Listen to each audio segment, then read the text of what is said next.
Lord, we thank you and we praise you. You've created us to walk with you. You've created us to live and sing out your praises and glory. Help us do that anew today. Help us to do that all the more. Teach us and move us away from the wrongs of yesterday into a new life this morning, centered in your grace and your mercy. Pray this in your name. Amen. All right, here we go. You ready?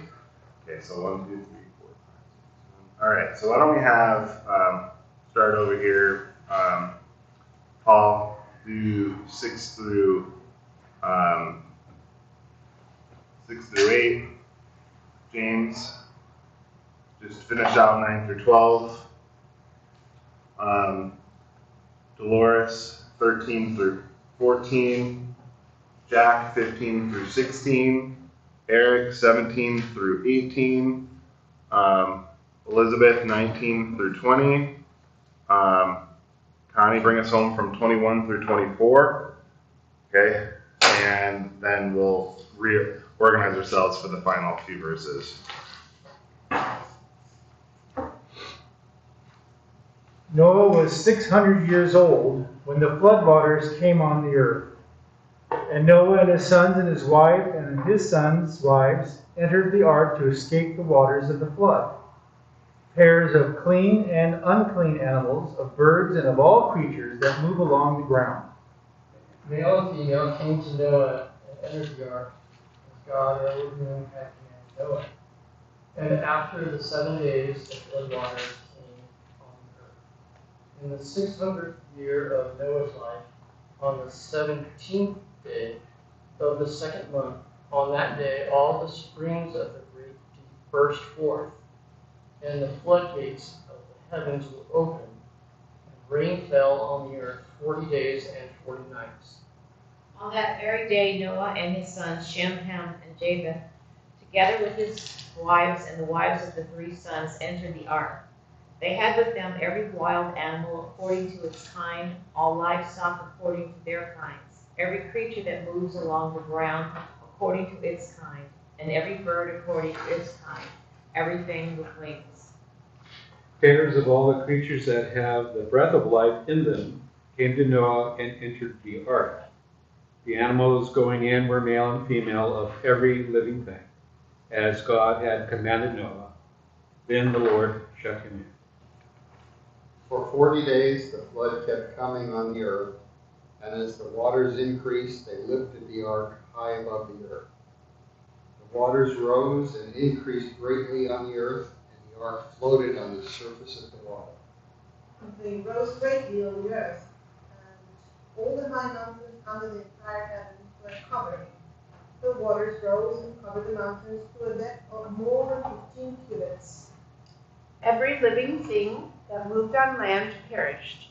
Birds, livestock, wild animals, all the creatures that swarm over the earth, and all mankind. Everything on dry land that had the breath of life in its nostrils died. Every living thing on the face of the earth was wiped out.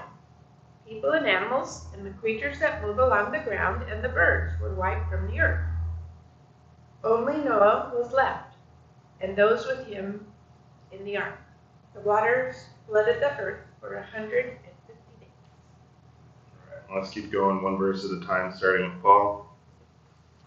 But God remembered Noah and all the wild animals and the livestock that were with him in the ark. And he sent a wind over the earth, and the waters receded.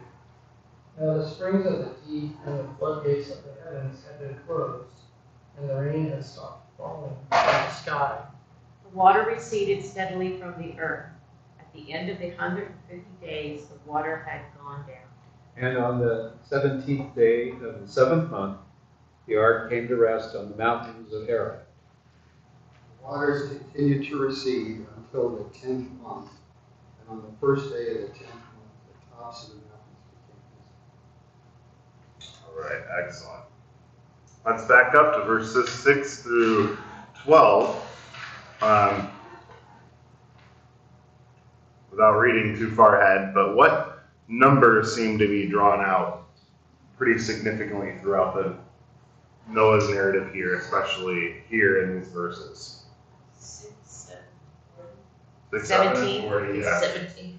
Yeah, yeah, 6, 7, 40. There's a lot of other things as well. So for the purposes of the study and purposes of this morning, we're going to hone in on those couple, 6 and 7. And what do you think that's trying to draw your attention to? Yeah, why creation? I mean, we know we're kind of reinforcing one of them. Okay, starting over, but what specifically? Yes, you're right. But what specifically does it draw attention to in the creation Rested story? on the seventh day. Yeah. And all creation was fulfilled on the sixth day. Yeah, so on the 6th day, what was created? Humanity, right?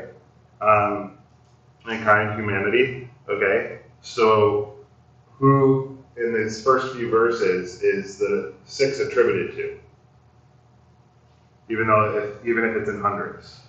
Well, how old Noah was, that always amazed me. I was like, wow, how did he make that work? So Noah's kind of like a new Adam, right? 600 years old. It's trying to draw this parallel. Humanity was made on the 6th day, right?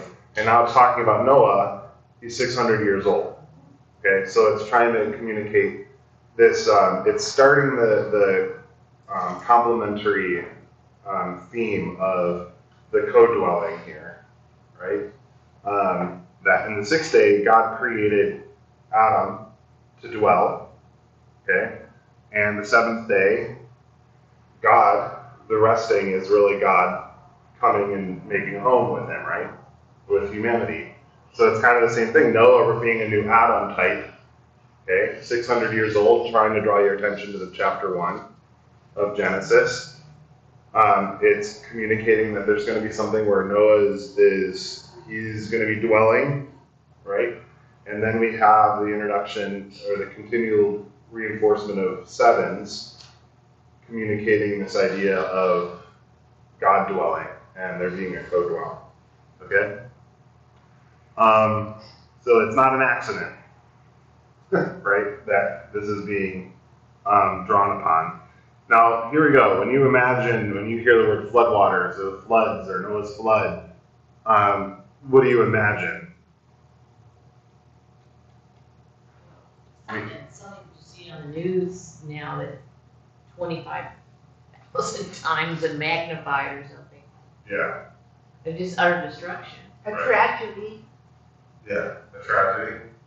Wipe out, clean up. It cleans everything out, but good, bad, or indifferent. I mean, everything. It almost kind of goes back to creation again, where it was just the earth was water, and then the land was division, and now Yeah, exactly. water and earth. So it's kind of reverting back to the beginning. Back to chaos. Yeah, back to chaos. Because here's the thing: the term that's used is not like a natural flood word, right? Like that they would have used or we would use for like, oh, there's a tsunami flood or anything like that.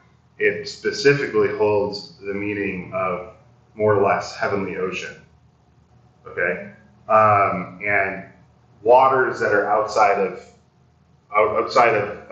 normal nature. Does that make sense?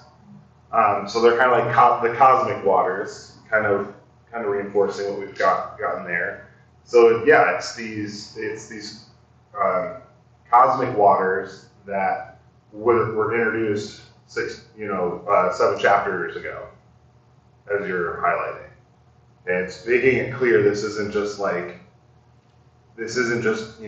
extra water from the ocean, right? This isn't just extra rainwater. This isn't from an earthquake and tsunamis and the movement of water. This is these cosmic heavenly waters that we don't quite comprehend. That's making this happen. All right. So then, reinforcing that, we have here the springs of the deep floodgates, or of the heavens.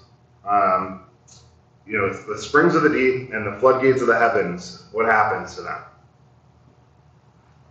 They open up. Yeah, they open up, right? So this is something we talked about weeks ago. What's that drawing attention to? Besides that, it's these chaos waters that were at the beginning that God subdued. Probably the waters that are above. Where you, what's the name of that? The Rakia. Rakia. Yeah. Yeah.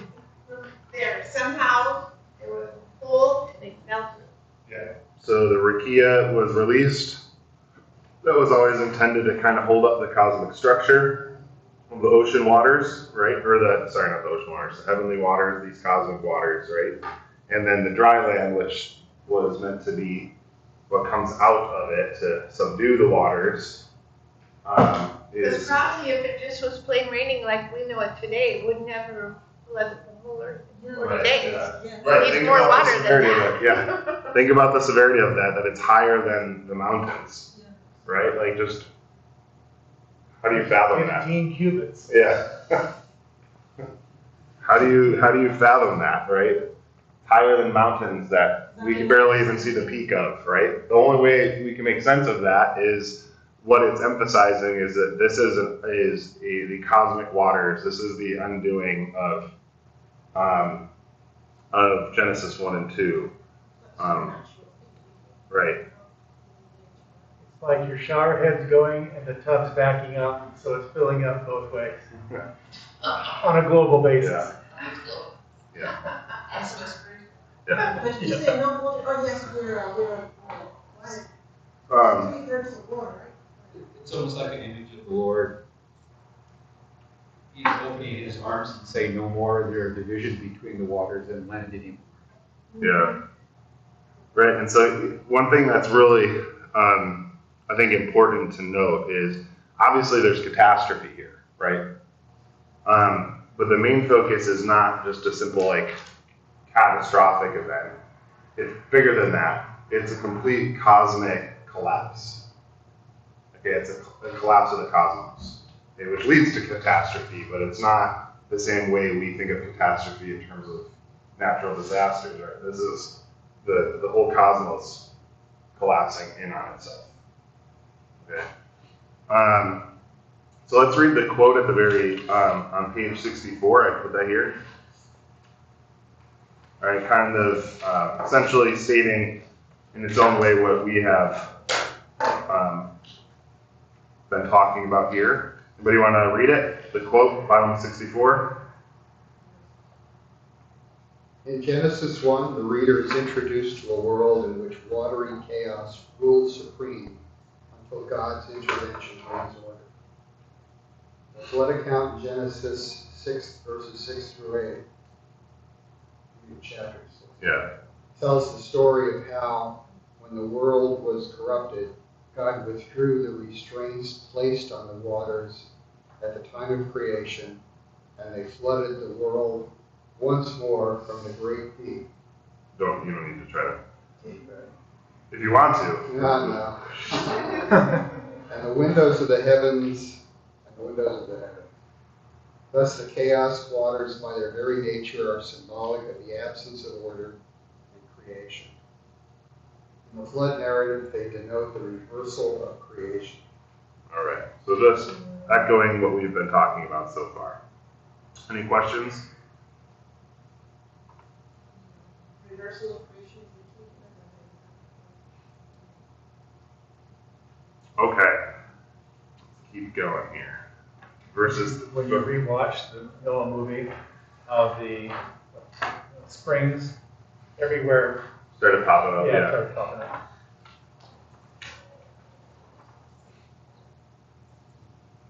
All right. So it's assumed this is all the earth. This is just not a portion. This is the entirety of the earth, all dry land. Right. Again, the image of the earth is the dry land nestled with water, protected from the waters, right? So exactly. All right. So you'll see as we move forward a couple echoing phrases, or repeated phrases, or phrases that are identical to each other of Noah and the family entering the ark or them being shut in. Okay. So if we want to kind of build on that, can someone read the? Oh, go ahead. What about all the fish? Good question. only the things that lost first, Right. and now the animals died. Yeah. So this is the origin of why certain fish are okay to eat, and historically in certain cultures, and why animals are not okay to eat, or certain kind of animals are okay to eat, or a certain way of eating animals is okay.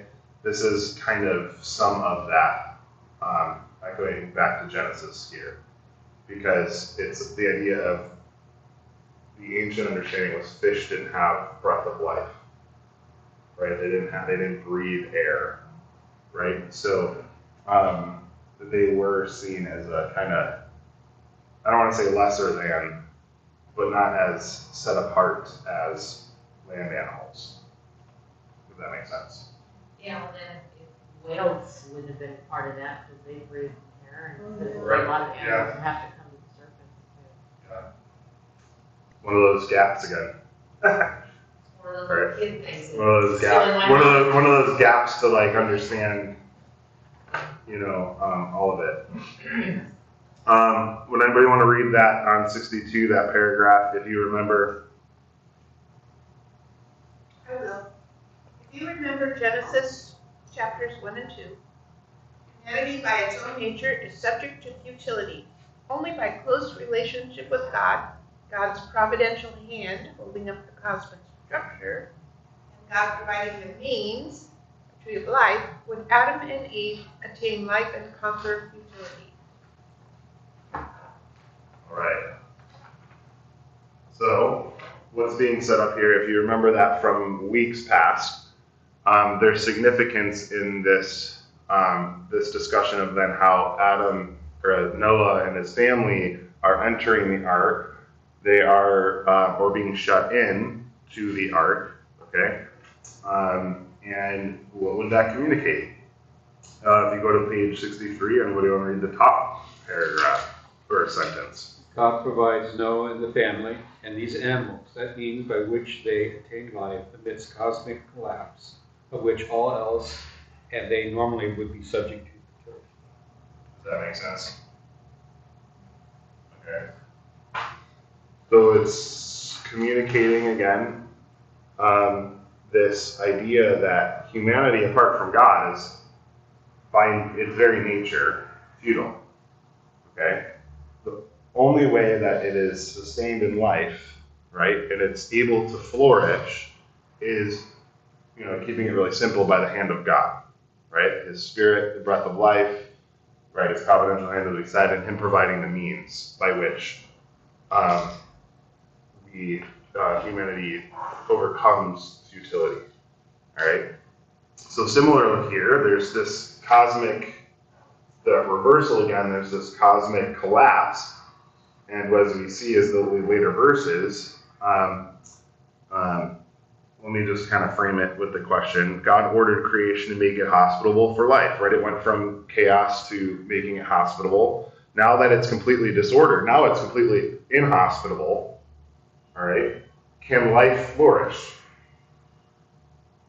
Can life flourish amidst the disordered cosmos?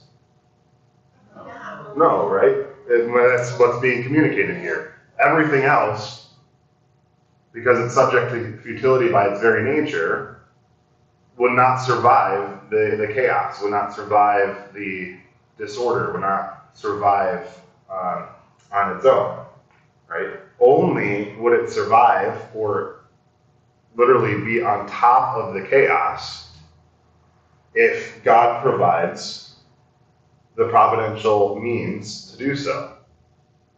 Okay? So that's exactly what happens, right? It's kind of a key phrase. What does it say about the ark? Oh man, where is it? What verse? Only Noah was left and those with him in the ark. That's 23. Yeah, wow, just escaped my mind. Where is it where it says it rested and floated above the waters? 18. Yeah, more or less 18. So communicating this rising above what is just disorder below. Okay, so then think of it this way, because we're going to reinforce it. Remember that the center of the garden, where the tree of life was, it was meant to, with the increasing of humanity, spread, bringing order to the rest of creation, right? So you can kind of communicate it that there is this inhospitality throughout creation that still needed to be ordered through that co-ruling God and humanity, right? So Adam and Eve at the center of the garden are above the rest of what needs to be ordered, above the disorder, right? So here we have the ark, Noah and family, above the chaos. Okay, that is going to need to be reordered. Okay, is this making sense? All right. Okay. Any questions so far? Just breathe the image of God kind of listening and creation to allow it to exist. Yeah. Any questions so far?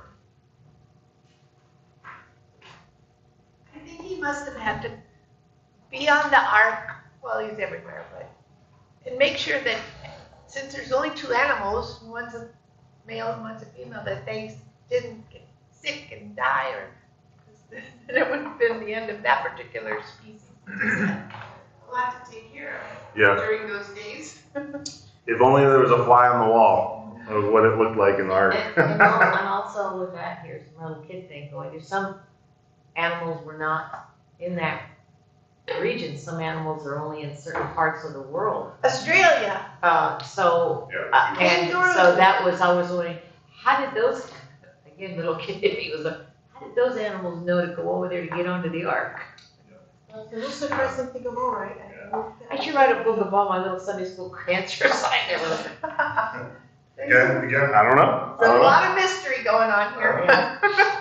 Yeah, it makes sense of, right, that you would assuming dry land had, even if it was a little bit different, there was lands set apart from other lands across waters, right, with no means to get to the other lands.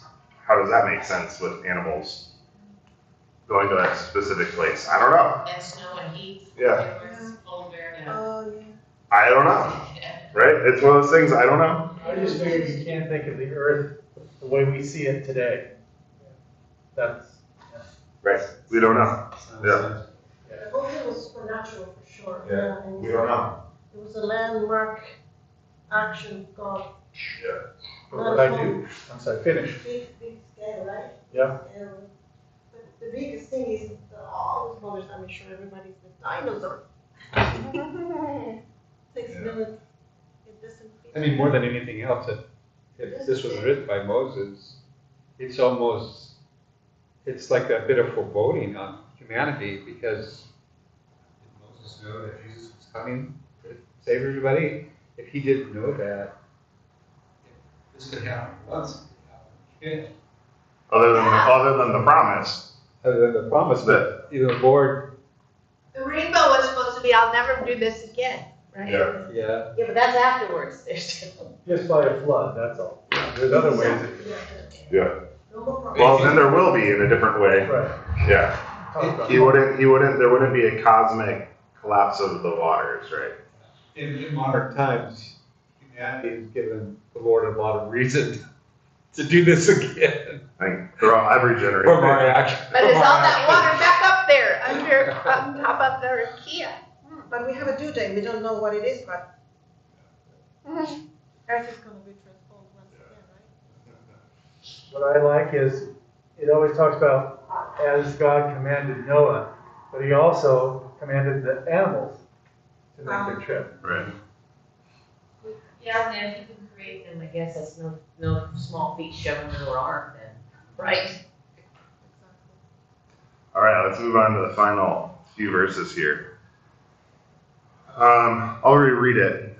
But God remembered Noah and all the wild animals and livestock that were with him on the ark, and he sent a wind over the earth, and the waters receded. Now the springs of the deep and the floodgates of the heavens had been closed, and the rain had stopped falling from the sky. The water receded steadily from the earth. At the end of the 150 days, the water had gone down, and on the 17th day of the 7th month, the ark came to rest on the mountains of Ararat. The waters continued to recede until the 10th month, and the first day of the 10th month, the tops of the mountains became visible. All right, so the first thing, there's one that I didn't even put here that I meant to.